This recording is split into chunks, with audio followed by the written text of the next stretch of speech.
Нүүрэн төрчлөө үсэх, хацар унжих, хамар уруулын гурвалжин эсгээр зураас үүсэх зэрэг нь бүгдээрээ арсны эсмас давхартай холбоотойгоор үүсэж байгаа. Эсмас давхарх нь нүүрний булчин болон арс хоёрыг хооронд ерөнхийдөө холбож идэг юм холимог давхар байгаа. Өөрөөр хэлэх юм бол булчингийн агшилтыг арс руу дамжуулдаг. Ингэснээрээ бид нар яадаг вэ гэхээр инээх, уйлах, ярвайх зэрэг нүүрний мимикүүдийн маань үүсгэхэд гол үүрэг гүйцэтгэдэг гэсэн үг.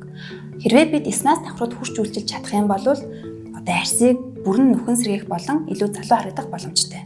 Орчин үед яг эсмас давхрууд хүрч үйлчилж байгаа арга гэх юм бол месийн арга болон месийн бус аргаас хайфу байгаа. Хайфу эсмас давхрууд хүрч үйлчиллээ. За тэнгуү тэнд мэдээж бичил гэмтлүүд үүсдэг. За энэ нь биднэр дээр хавдах, улай хорсох зэрэг хөнгөн эмнэлзэн шинжүүдийг үзүүлдэг. Гэмтэл үүснэ. За гэмтэл үүсэнгүүтээ тухайн хэсэгт маань байгалийн эдгэрэх процесс маань явагдаж эхэлдэг. Ингэснээрээ арс маань дахиж нөхөн төлжөхдөө бэлтгэгдэнэ гэсэн. Хоёрдугаарт эмчилгээ хийлгэснээс 48 цагийн дараа шинэ коллагенууд маань үүсч эхэлдэг. Гуравдугаарт эмчилгээ хийлгэснээс 3-7 хоногоос 6 сарын хооронд яг дээрмийн хэсэгтээ илүү бат бөх, за нягт, нарийн сүлжилтсэн коллагенууд үүсдэг гэсэн.